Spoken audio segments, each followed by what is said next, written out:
A pleasure to welcome Yoni Rosensweig. Rabbi Rosensweig is the rabbi of the Netzach Menashe community in Beit Shemesh. He's also the founder in 2020 of the Magalei Nefesh Halachic community of mental health. He wrote a sefer recently, Nafshi B'Sheilati, on halachic questions dealing with mental health, and it's a pleasure to welcome here to speak on the halachic aspects of mental health. Bakasha Rav Yoni. Thank you very much. Thank you very much for having me. And yes, I will dive straight into our topic as our time is short. What I'll do is I'll give you like a really quick introduction, what it is that I do within my organization, just so that you understand kind of like the background for this entire topic.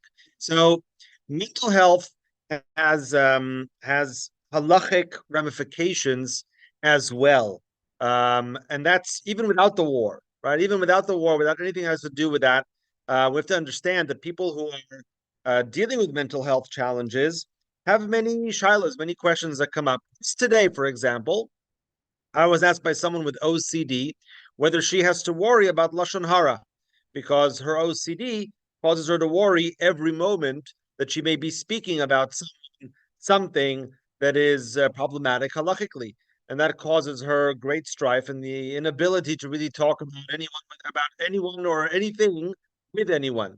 You can imagine how difficult that is for someone with OCD, or someone with depression who many times alleviates that depression by listening to music and on Shabbat can't do so, right? So you can imagine how difficult, that might be for an individual, et cetera, et cetera. In other words, people who go through mental health challenges have shilas, have questions. Now you might think, okay, so then rabbis answer questions that have to do with mental health and halacha, and that's true. But it's more than just answering a question. What you really need to understand is that when rabbis answer questions that have to do with mental health in a halachic way, what they're doing, the important work that they're doing, is that they're giving a place and a reality to that person, and a presence to that person, so that they feel that they are not transparent, so that they feel. Sorry, no, people can't hear me properly. Am I? Oh, we can hear you. Your voice does go in and out a little bit. I don't know if it's the internet connection or you're not always speaking next to the mic, but hear you, but it's a little inconsistent. So I don't know what I can All do right. from our end, but maybe just speak closer to the mic. But okay. But Let me try Bakasha, also. I've heard everything you've said so far. Okay, that's Okay. good. Um, all right, I will try. I will try to do my best here. Maybe if I hook up something, it'll help. So I'm going to try to do that while I'm talking. Um, anyway, um, let me just do this. Sorry. Yeah. So all I'm saying is that it's very, very significant, very, very important, that we deal with these questions as they give people the feeling that they are taken seriously. Now, just give me a moment. I'm gonna my camera. Sorry. There we go. All right. Hopefully, this is better. So let me know if this is any. So if anything, it got worse, but just talk a little bit more. So okay, it's all right. Take a Okay. minute. We have a 15-minute break coming up after your talk, so we can go a couple minutes later. It's okay. Okay. Second.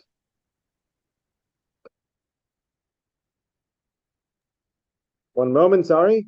I'm just trying to make it as best as I can. So one moment.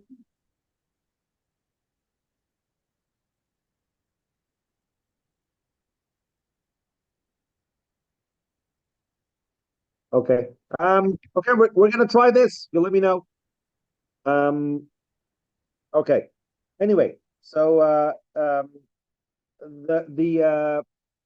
importance of the halachic. Imagine a woman who's going to the hospital, right, on Shabbat to give birth, and then she asks the question about whether or not she can be taken on Shabbat.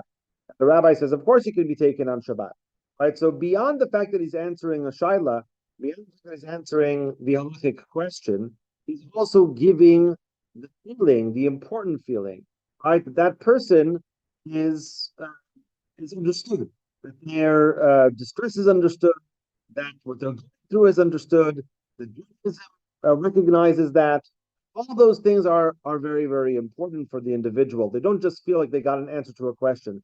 They feel like Judaism is part of life.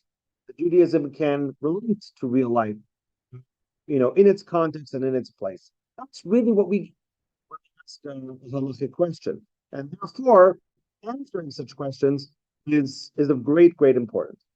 Okay, I see that they say this is worse. Okay, so Yeah. I'm going to try to. Go back to the original. The original was better. Yes, I agree.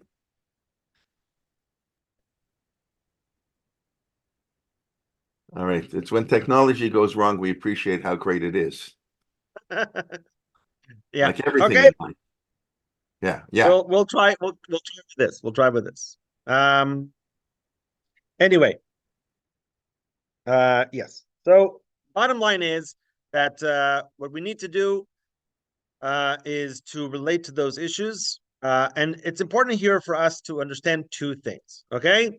Number one is that, of course, what we want to do is to make sure that people needs are taken care of, right? And that's our first goal. Okay. And people need to feel, like I said before, what they're going through is understood by the halacha, by Judaism, by the rabbis, etc. But the second thing that we need to do is to make people feel normal.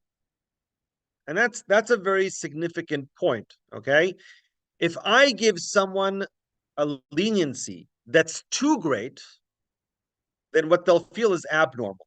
What they'll feel is that their situation is out of the ordinary and not something that everybody goes through. And a lot of times people want to feel like, okay, I'm not so weird, right? And if you give someone a leniency that's too great, what they will feel is that they're not part of the community anymore. When you tell someone, right, for example, that they don't fast on Yom Kippur, that is not always a good feeling for the individual. A lot of times they will feel like, what, I won't fast on Yom Kippur? I fasted all my life on Yom Kippur. I'm not going to start They'll feel very out of place that they're not fasting. It may be something that they need to hear. It may be something that is appropriate, but it doesn't mean that for that individual, the message, right, that they're getting is a good message. So while of course I tell a lot of people that they shouldn't fast because of their condition, because of the situation, there's also a way to say it. There's also a certain way that we have to relate these rulings and these issues so that people understand that what they're going through is certainly normal and understandable, and that they deserve, so to speak, the ruling that they get. Bottom line, before I go into examples, right? Bottom line is that what I want people to get most of all is the same feeling that they get um, as I gave before the example when a woman goes to give birth in the hospital. She does not feel that the heter, that the leniency that she got is beyond the pale. She doesn't feel like she's doing anything wrong. She understands that the halacha is taking her into account. She understands that what she's doing is completely proper and within the bounds. That's what we want. That's the kind of feeling that we want, where we want to get to, and that's the point. Okay. With all that said, and with that as an introduction, let me go into some of the questions and the answers that I've given over the war with regards to this. So, for example, right at the beginning, there was a very significant question that many people asked about giving a hug to their husbands. Women who were in Nida were in a situation where they couldn't touch their husbands, and their husbands couldn't touch them, and suddenly the husband was called away. And before he left the house, right, they wanted to know whether they could give him a hug. They didn't know when they would see him next.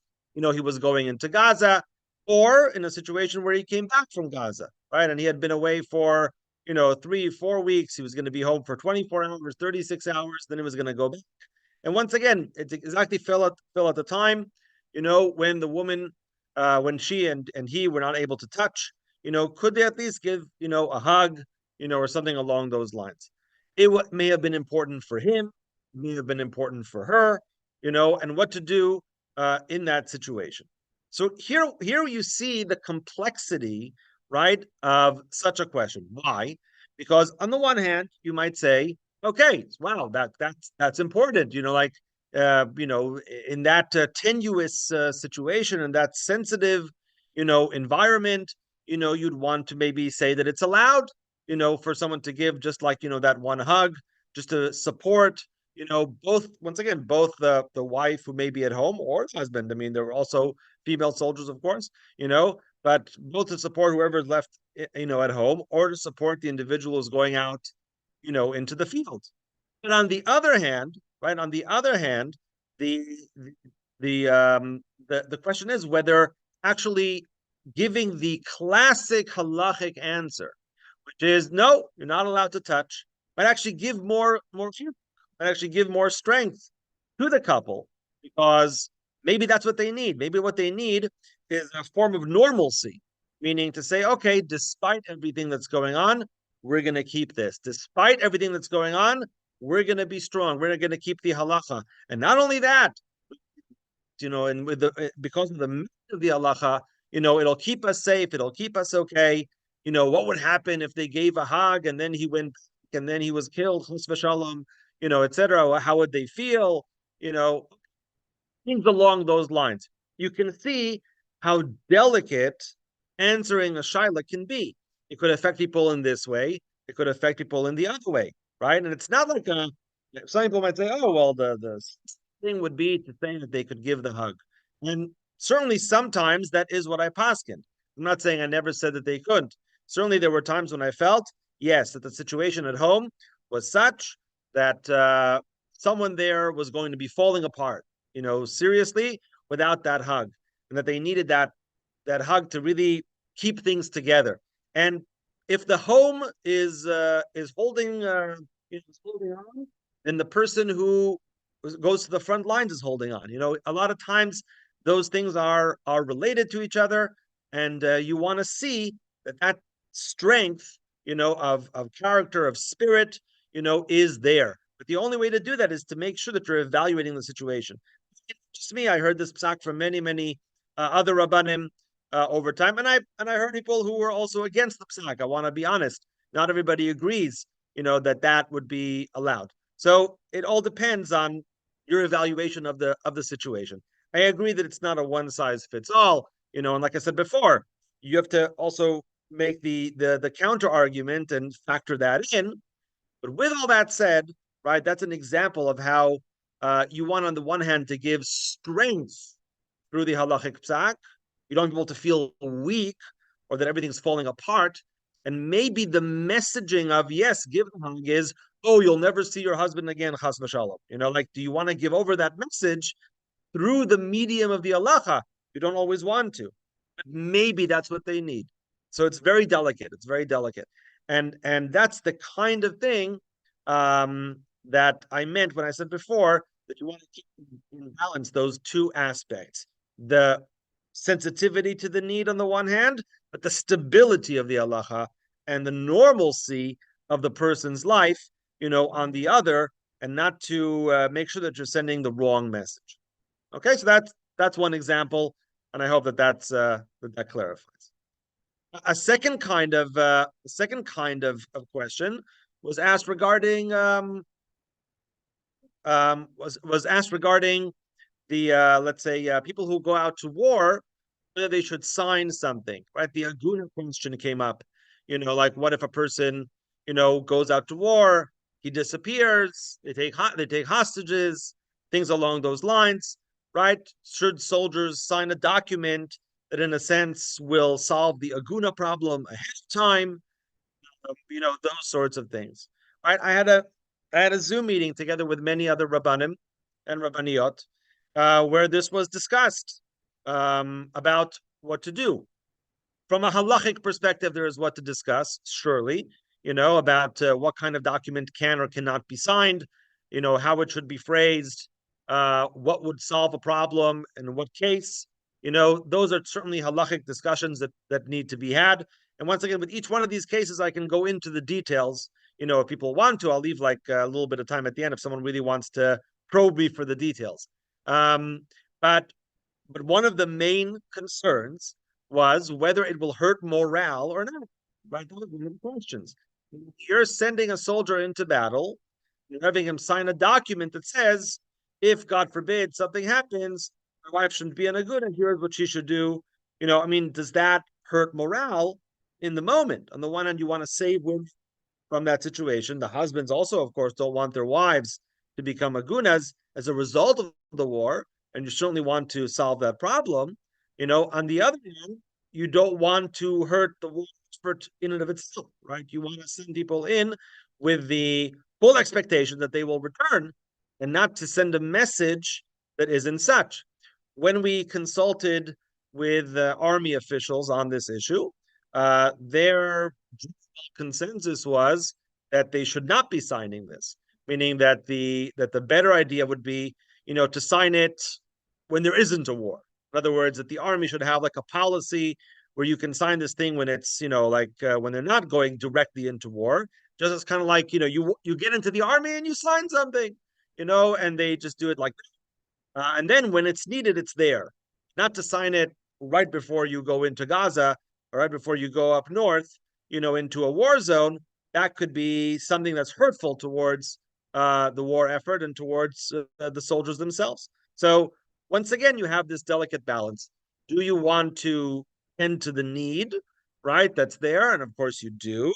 And on the other hand, is it going to hurt morale? Is it going to hurt the feeling of normalcy, the resilience, the strength people need during this time, which of course is again on the other side of the equation. So that's another example, of those things.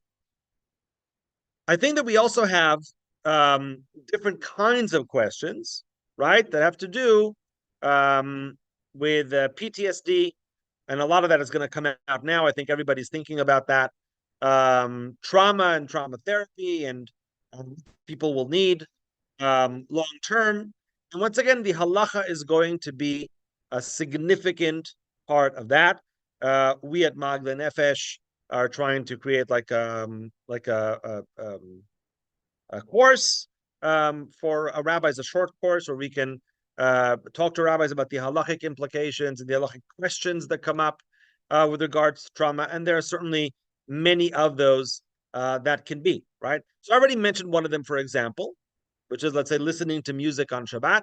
A lot of people who deal with depression, anxiety, eating disorders, PTSD, use technology in order to calm themselves down, in order to deal with flashbacks, to deal with triggers, things along those lines. And on Shabbat, a lot of times those things are just non-existent. The question is what to do in those situations. I had one of the first women who ever came up to me, told me that she was using technology in order to help her through her challenges. And I asked her what she was doing on Shabbat, because her question was what to do on Shabbat when she didn't have those. So I asked, what were you doing until now?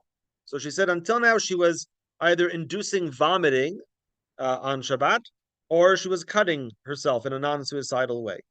And that showed me, the extent to which, these kind of rulings are needed, because there's no vacuum, right? If we don't rule, if we don't paskin on these issues, if we don't give people ways that are both healthy and halachically correct to deal with the stress that is going on, then they will turn to other ways, to other forms, in order to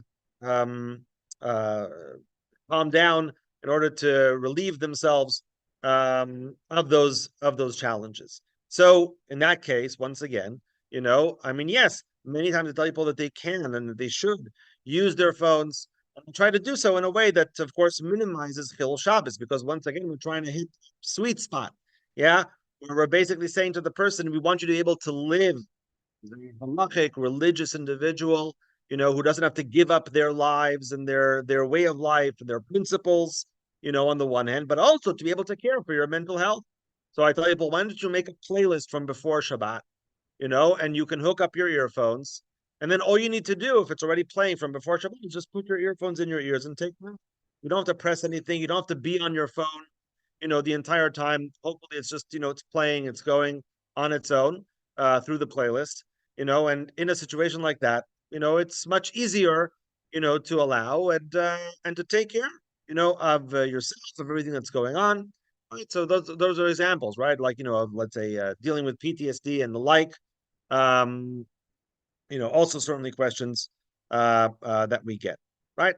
So those are uh, one type of question that we get within Magla Nefesh. Another kind of question that we get is not strictly halachic, but rather philosophical. Okay, and I'll also spend just like a few moments on this, even though my main topic is halakha, just so that you understand. A lot of people are going through not just, and I know that I heard the end of Jenny Goldstein's um, presentation here, right? Some people their challenges are not halachic.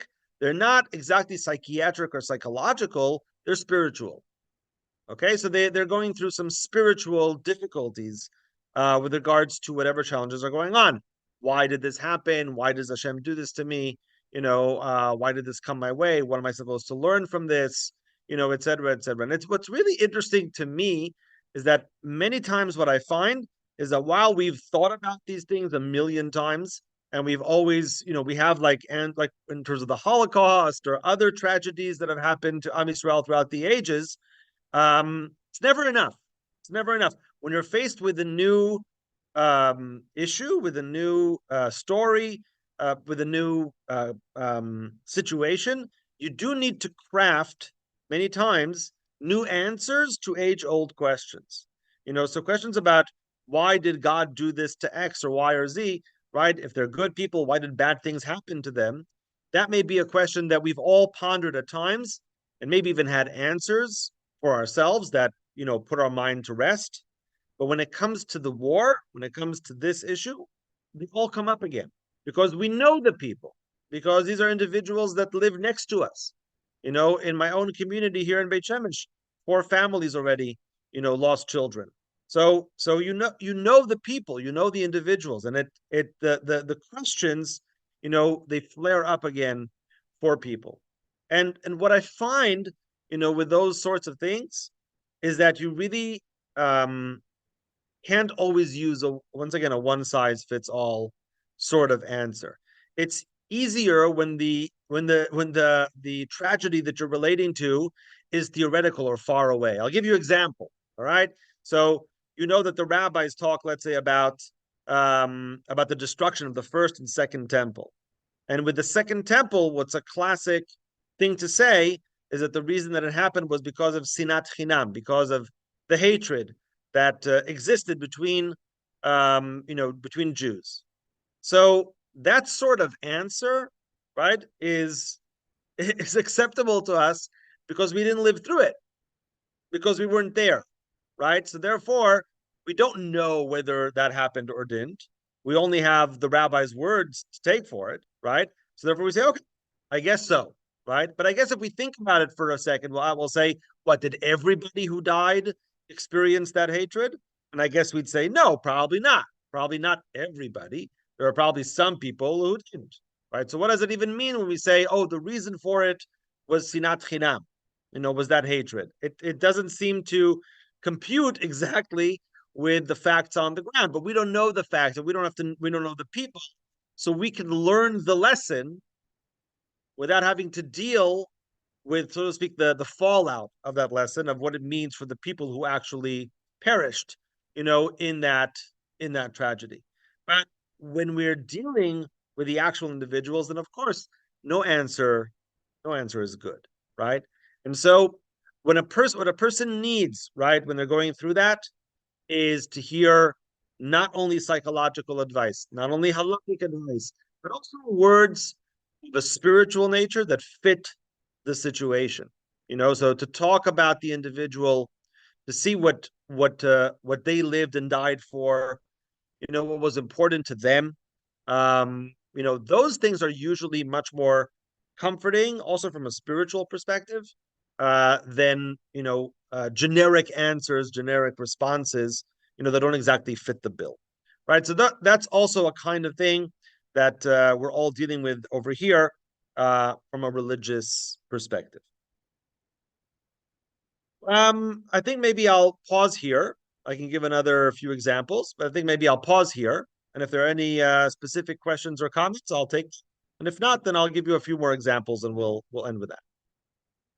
But I'm happy for you to guys to either ask in the chat or ask out loud. That's fine. And it shows. I can wait till the end. I can ask you just a quick, Charlotte. How are these questions different than the COVID outbreak when people can use technology on Shabbos? And or I assume there's a lot of overlap. Obviously, there are differences, of course, but I'm just curious how you would compare the shilas now to those that began with the outbreak of COVID. That's a great question. That's a great question. And shilas are very similar in nature, but they're different. They're different. Why? Because with COVID, what we realized really, really quickly was that this was about to become an ongoing situation for a long time. So what needed to be done there from a halachic perspective was basically the normalization of emergency measures. Yeah, halachically, I'm speaking. In other words, let's say davening outside became the norm. So therefore, davening outside, but there are all kinds of problems halachically with davening outside. Okay, we're gonna work those out. People davening from porches, things like that. Those were halachic questions. Can you join a minyan? Standing on a porch. When everyone is downstairs. Etc. Those were questions that no one was really asked in a way that meant we were going to do this for months and months and months. So what happened was that people once again they like normalized the emergency measure. And with the war, you assume that it's going to end quickly. It's not always true. Like in our case, also, it's not ending quickly, but many times the emergency measures are quick, they're fleeting. You feel more comfortable, rabbis generally feel more comfortable, giving like a once off leniency on a specific issue and saying you can do this time, but then of course you'll go back to normal. So there is an overlap between COVID and the war, but there is a very significant difference. With the war, to some extent, you can go even further sometimes with the things that you say because it's just a once off, and then everyone will go back, to normal. That's not always true with other things. So that's the answer to that question, but it is definitely similar. Yes, if there's any other questions, if not, I'll give one or two more examples. Yeah, I wanted to, from my own perspective, is there anybody doing any work with with halachic problem for people with normal physical disabilities like me? Was that a question about whether someone is doing that kind Yeah, of work? yeah, I know. Yeah, for sure. I think that definitely with physical disabilities, that was done. I think first, physical disabilities were given a lot of attention right at the beginning, and now we're turning to other things, right? Which are like mental disabilities and yes, like certainly disability has to do with speaking, with other things with any sort of functioning, any sort of quality of life. That stuff has been slow, but slowly but surely we are getting there. So yes, I think more and more we're seeing that.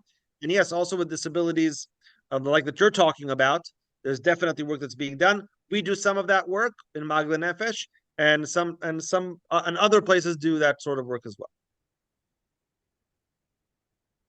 So yes, absolutely, very important. Okay, you can give a couple more examples, Vakasha. Okay, Yofi. So yes, a few more examples of things that have to do, with the war. So, for example, traveling on Shabbat. Traveling on Shabbat became a very big question for soldiers.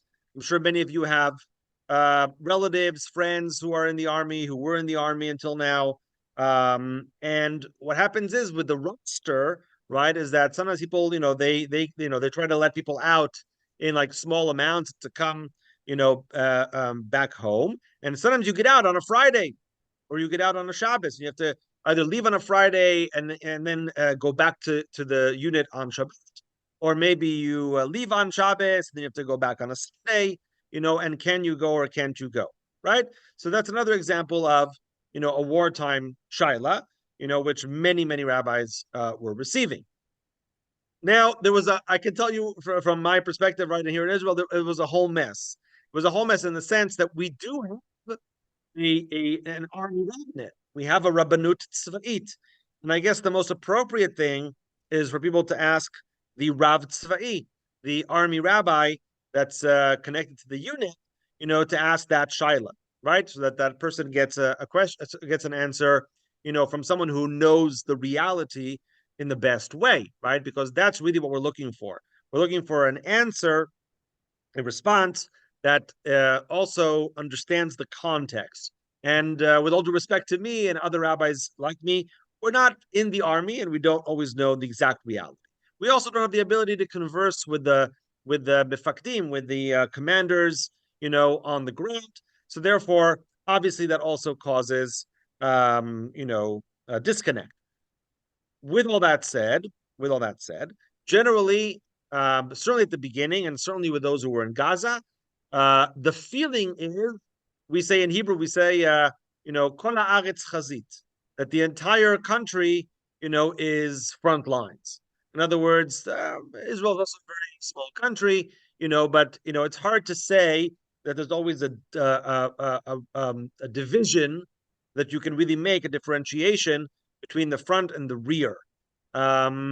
If the rear is strong, the front is strong, and vice versa a lot of times. So therefore, going back home and visiting the family might give significant strength and support to the soldier. And therefore, yes, even traveling on Shabbat might be allowed in that situation. Once again, this was the topic of great discussion. Some rabbis were very stringent on the issue and said absolutely not. Boosting morale is not, something that you can violate Shabbat for. Absolutely not. And there were other rabbis who said, no, that's not true.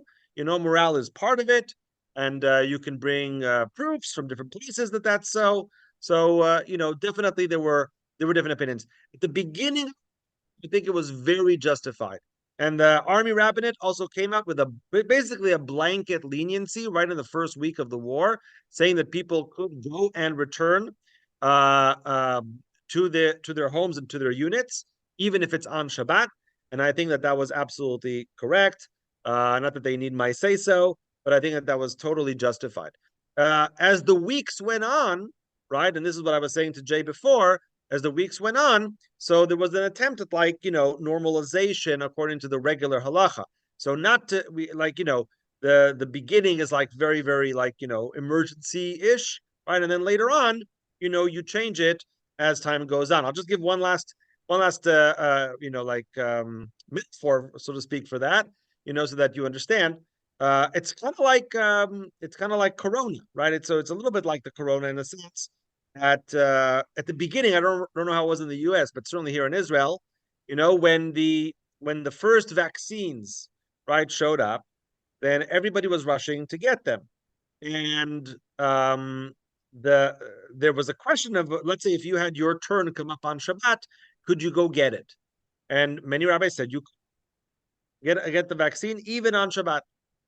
Today, if someone asked that question, they would say wait till Sunday. Why? What's the difference?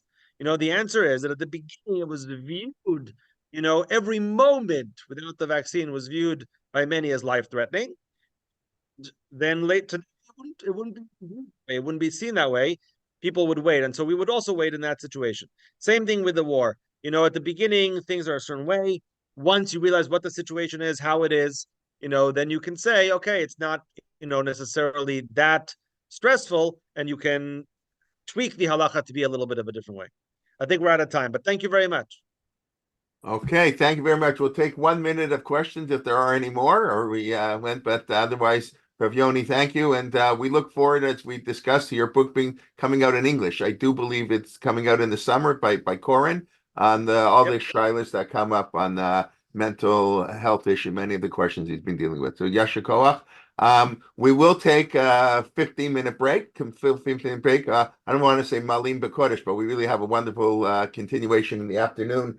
Debbie Ackerman, who put together much of the program, I want to thank her. Really phenomenal speaker. We had her at our medical ethics conference in May, which is why we invited her back here now. And Ari Sittner and Norman Blumenthal, really, these are experts in the field. So take a 50-minute break, have a quick bite to eat, and we'll resume at 12:20. You can stay on. You can put your, your screensaver on after you please, but we'll keep the program on, and we'll see you, please God, in 15 minutes. And everybody will, and thank you for joining. And okay, all right, time to get a cup of coffee, even though I don't drink coffee, but probably other people do. Okay, enjoy. Thanks.